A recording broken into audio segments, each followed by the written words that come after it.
Sonic fans from around the world have been discussing the possibility of Sonic Adventure 3 for some time now. Will Sega finally step up to the plate and make a game with such high demand? Find out right here and right now on this episode of Sonic Talk.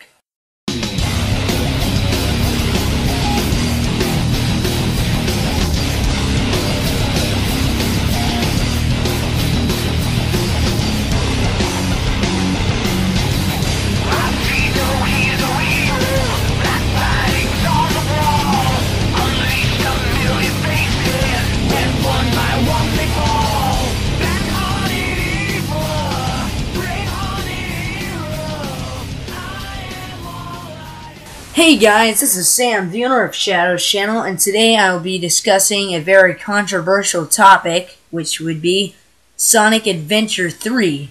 You've probably seen many videos on why Sonic Adventure 3 can and should happen, and if you haven't, it's alright, I'll discuss some of those points today.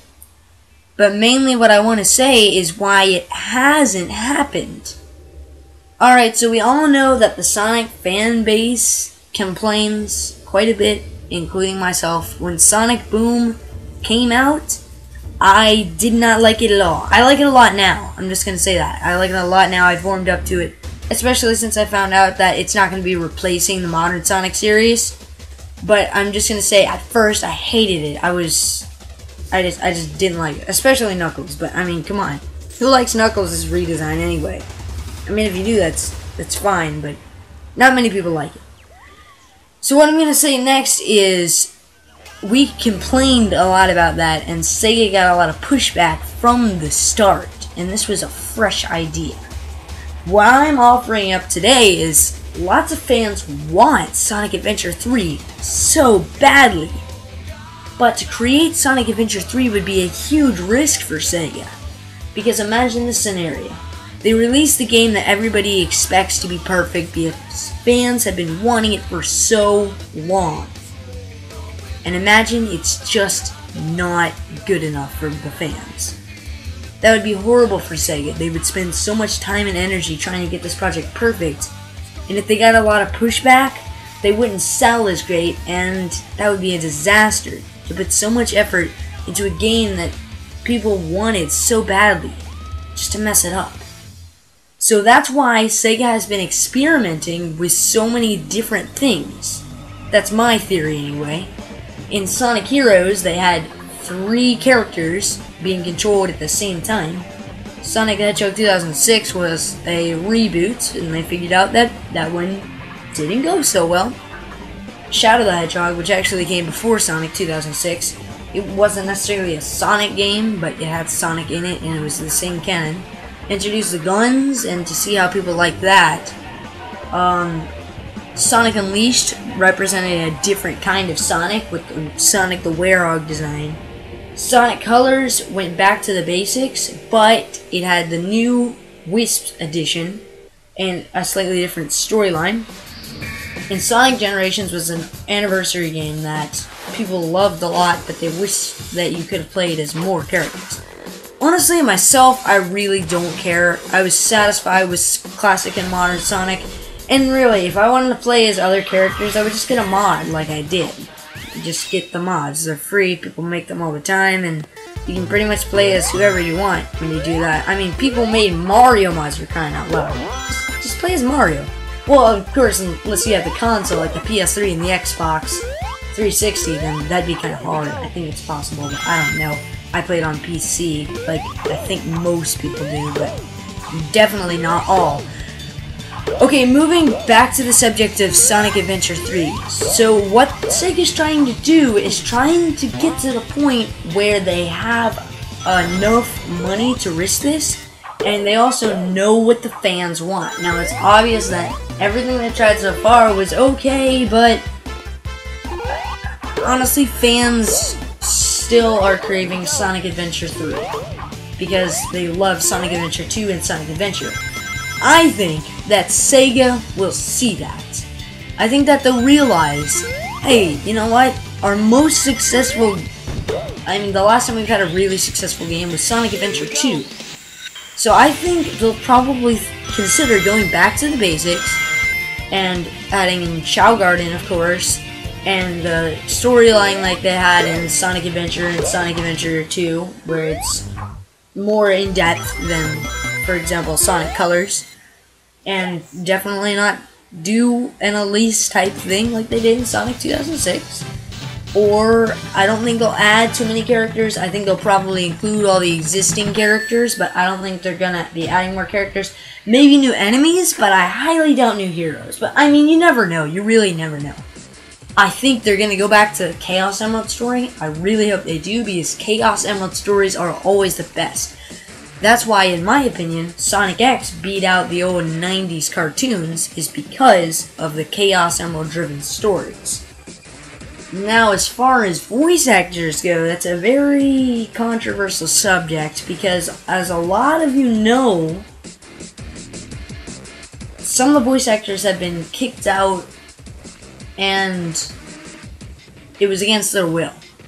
They were just kicked out and ditched for other voice actors. It's happened many times with lots of voice actors. They just change all of them at once. Most of them. I mean, some voice actors survive, like Mike Pollock for Dr. Eggman. Sometimes individual ones you change out, like for Tails, back in the 90s. But that's mainly what they do with the voice actors. Will they go back to the old voice actors? I have no idea.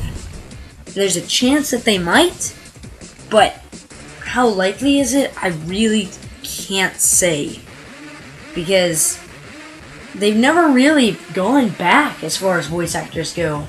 They keep changing them and getting new voice actors, but I don't think they've ever, in the history of Sonic, ever brought back a voice actor. That would be awesome if they would, because I would love to see Ryan Drummond and the other voice actors from the Adventure era in the new Sonic games. Now, would the voice actors be up for it? I think some of them would, some of them would turn it down. But I think a lot of them would come back given the opportunity, even though they were treated kind of unfairly towards the end, in my opinion. Now, on the subject of why Sonic Adventure 3 can happen, as opposed to what would happen if they released it, Sonic Adventure 3 can happen for these reasons. Think about it. Back in the 1990s, as I mentioned in my earlier episodes, if you saw about the Sonic movie, it makes sense that The Adventures of Sonic the Hedgehog was for younger audiences, and Sonic the Hedgehog was for older audiences. I'm talking about Sonic the Hedgehog, the TV show, the Saturday morning shows, with Sally Acorn and Rotor or Boomer or whatever. You know, yeah, he had more than one name. Anyway, those guys, they had two separate canons, one for younger guys and one for older guys. Well, it makes sense now. They've been trying to spread out to keep the older audience that's been playing the Sonic games from the beginning for so long, but they're trying to get new audiences as well, which is why the humor in Sonic Colors and Sonic Lost World was kind of kiddie. It wasn't really funny to us older guys, but to the younger guys, I'm sure they liked it a lot. However, it wasn't quite kiddie enough for the younger guys, and it wasn't quite mature enough for the older audiences. So, they decided to split it up. Sonic Boom, obviously, would be for the younger audiences, as I've discussed before. The Sonic the Hedgehog movie would be for older audiences. And now it's time to discuss the Xbox One and the PS4. Now, I don't know how many of you guys are aware of this, but Sega signed a contract with Nintendo, or Nintendo signed the contract. Anyway, they said they would make a certain number of games Nintendo exclusive for the next few years. And they did. And guess what? Sonic Boom is the last game they have to make exclusive to Nintendo systems. Now, in exchange, Nintendo paid the money, which they obviously used to fund Sonic Boom and their mystery project that they haven't announced yet. Now they have the freedom to release games on the Xbox One and the PS4. Now, there's two things that could happen. They could either release it on just Xbox One and PS4, or they could release it on all three. The Xbox One, the PS4, and now that the Wii U has the HD capabilities that the Wii didn't, the Wii U as well. And I'm hoping that that's what they'll do as well, because they'll get a lot more audiences. I think they'll see that. Now, just because the contract's over doesn't mean they're not going to make Nintendo console games. games for Nintendo consoles. It doesn't mean that they're not going to make games that are exclusive to Nintendo consoles. However, it does mean that they now have the freedom to move on to the next-gen consoles like the PS4 and the Xbox One. And no doubt about it, I think they absolutely will. And this would be the prime time, the perfect opportunity for Sonic Adventure 3. But I have more evidence than that. Just before the Sonic the Hedgehog movie was announced, 3 domain names, sonicthehedgehog.com, or something like that, and then .net, .org, .info, something. I don't know the exact addresses. But 3 URLs were reserved for the Sonic movie. Okay? Just before it was announced. Now, a few years back, I don't know if any of you guys remember this, but 3 domain names were registered for Sonic Adventure 3. Sonic Adventure 3 domain names. Now think about that for a minute. It all lines up like a perfect puzzle. The younger audiences are covered by Sonic Boom. They've got the money that they got from Nintendo. They now have the freedom to move on to the next-gen consoles and the URLs. What do you think about that? You can leave your opinion in the comments. Do you think Sonic Adventure 3 will happen? Is that something you want? What do you think it'll be like? And what do you want to see in it? You never know. Maybe somebody at Sega will actually watch this and be inspired by it. You really never know.